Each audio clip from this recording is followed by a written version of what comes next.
It's simple. If you want to get ahead of 99% of people in the world, then you need to be willing to do something that 99% of people are not willing to do. You are a marvel, my dear. Now, I know that sounds obvious, but there's been a bit of a meme with a bunch of videos coming out claiming that they make you more successful than 99% of people in the world, and it turns out it's all the same shit you hear in every other video. Have goals, be more disciplined, remove distractions, something called monk mode. Are we fucking serious right now, guys? Goals, guys? Goals, that's what Bill Gates. Goals, that's what got him there, right? He had some goals. My mailman has goals. My housekeeper is disciplined. Everybody's trying to remove distractions. These things are not something that 99% of people don't do. And monk mode, by the way, have you looked at the most successful people in the world? There is nothing resembling monkish behavior among them. Because let's be real, if an action is common, i.e. if you can literally get on YouTube and find hundreds of videos telling you to do it, then it's not gonna make you more successful than 99% of people. By definition, to be more successful than everybody else, you need to do what everybody else does not do. Here's a harsh truth for you. When it comes to success, the productivity hacks, the morning routines, most of this shit doesn't matter. And to prove my point, I'm going to share with you some of the basic habits of some of the world's most successful people throughout history, starting, obviously, with myself. See, when I started my business, every morning, I would wake up at about 11 a.m. and I'd get myself a Red Bull and some Reese's Cups. And then I would stay in bed for another 2 hours sitting on my laptop. Tastes like ambition. I did this for 3 years and I built a 6-figure business in my mid-20s doing it. In the first half of this video, I'm actually gonna break down what makes somebody more successful than 99% of the people on this planet. But before you get all excited and start rubbing your nipples, I'm not gonna do that. I'm not gonna go there. The second half of this video is going to explain to you why you might not actually want to be more successful than 99% of the people on this planet. Because like most important things in life, success is not simple. It's actually pretty fucking complicated.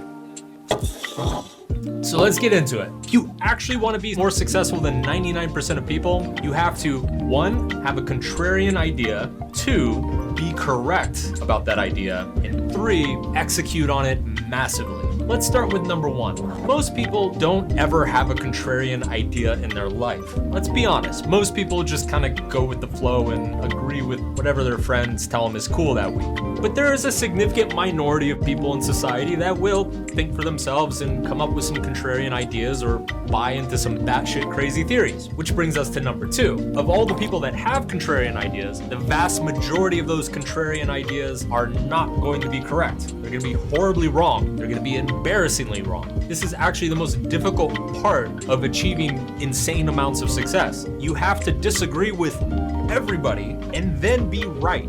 And even if you happen to disagree with everybody and be right about it, you have to be willing to execute. You have to put your ass on the line. Now, when we look at super successful people, we tend to focus on that last part. What's his morning routine? What sort of supplements did she take? Execution gets discussed most of the time because it's easy to observe.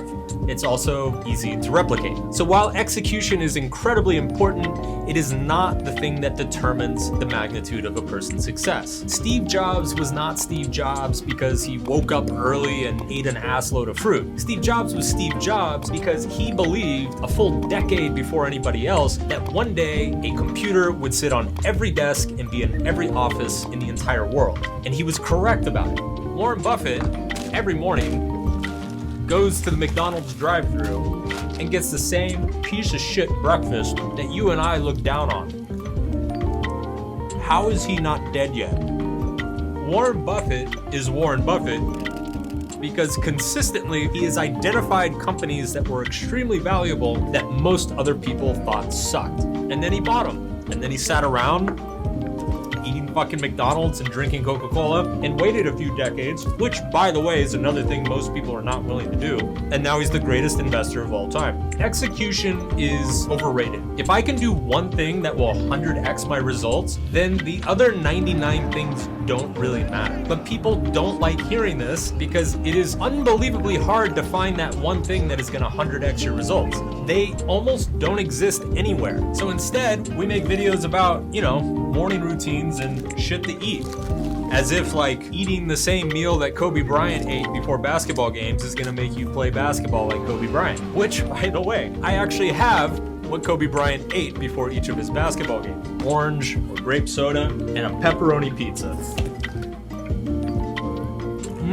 Big Kobe Bryant fan. Look, execution is necessary, it's just not sufficient. And 99% of the advice that you're gonna get out in the world is about execution. The hardest part about achieving extreme success isn't the work. Anyone can put in the work. It's being a correct contrarian. It's the willingness to question widely held assumptions. It's the ability to look at alternatives or opportunities that most people can't be bothered with. It's the ability to adopt unpopular beliefs and then stick to them when people start making fun of you. We forget that Steve Jobs had legions of haters throughout the 80s and 90s. Hell, he even got kicked out of his own company for being a fucking psycho. Seriously, I just want to stop this video and appreciate this pizza. If you look at the biggest breakthroughs throughout human history, they were all correct contrarian ideas. At one point, every single one of these ideas sounded ridiculous. And at every point, somebody very, very famous said, "That's not ridiculous, I think I can do it." If I'm being honest about my career, I have worked very hard over the last 15 years. I've sold millions of books, thousands of courses, I've toured the world multiple times, speaking in a dozen countries or more. 90% of the results really came down to 2, maybe 3 correct contrarian ideas I had at the right time. The biggest and most obvious of which was writing Subtle Art of Not Giving a Fuck. I mean, at the time, the conventional wisdom was that millennials actually weren't interested in self-help, that men weren't interested in self-help. But I had discovered over the course of multiple years blogging that this wasn't true. You just had to communicate with these new audiences in a different way. Everything else I've done is either footnote or just a continuation of that or 1 or 2 other correct contrarian decisions I've made throughout my career. And I believe this is true for most people who have achieved extreme success in whatever field that they're in. For example, Warren Buffett recently wrote, "In the 58 years of Berkshire management, most of my capital allocation decisions have been no better than so-so. Our results have been the product of about a dozen truly good decisions." That's fucking mind-blowing. This dude has been doing this for 60 years, and he says, "I made about a dozen good decisions." As a successful person, there's a temptation to believe that you know what you're doing much more than you actually do. It's not intuitive that one simple decision can have such an outsized impact on a person's career. So you start convincing yourself that, yeah, I do know the secret to getting up early and working hard in the gym, or I do know how to run meetings better than everybody else, when actually you're probably slightly above average. Because it doesn't matter if you put butter in your coffee or if you have a standing desk or you use Evernote instead of Google Docs. It's like moving around the furniture in a house and claiming it's a better house.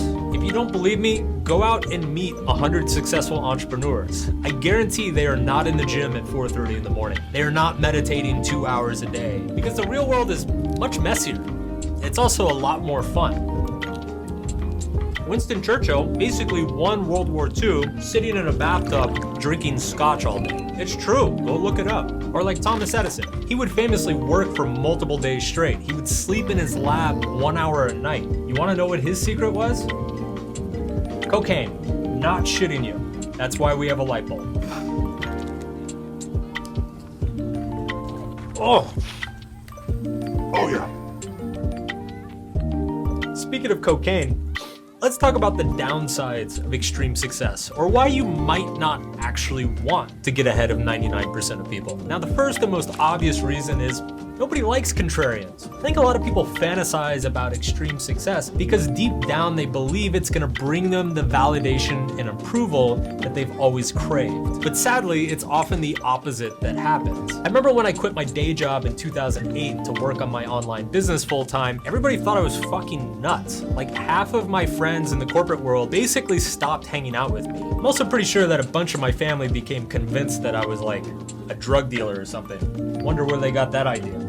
See, back then, nobody understood what digital marketing was. All the people in my life knew is that I was broke for a long time, and then one day I showed up with internet money I could see why they were skeptical. You have to understand that when you go from an incorrect contrarian to a correct contrarian, it kind of fucks with everybody's heads. Extreme success is only meaningful if the thing that you were correctly contrarian about is also meaningful. And ironically, extreme success only improves the relationships that didn't need to be improved in the first place. The second reason you might not actually want to be more successful than 99% of people is that to be correctly contrarian, you have to be incorrectly contrarian a lot. The truth is that most contrarian beliefs are contrarian for a very good reason, because they're fucking wrong. People have tried them, failed horrendously, and then spent the rest of their life wondering what the fuck they were thinking. If you're young, this is especially hard because you're probably not aware of how many of your contrarian ideas were actually held by older people at one point, but they tried them, failed miserably, and then moved on. Spoiler, it's probably most of them. And finally, I guess this is the most important point of this video, is that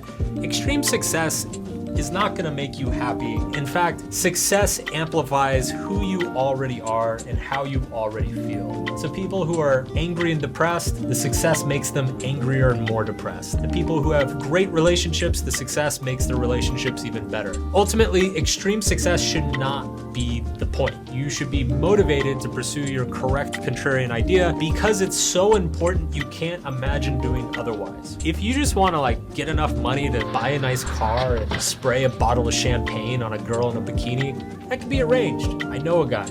Because that's not 99% successful. That's 80% successful. Maybe instead of asking how to become more successful than 99% of people, you should be asking yourself, why do I want to become more successful than 99% of people? Because that is the question that is actually going to yield more useful answers for you. Before you run off and try to become some obscenely successful badass, maybe you should slow down for a minute and make sure that you're setting the right definition of success for yourself in the first place. That way, you'll get a lot further.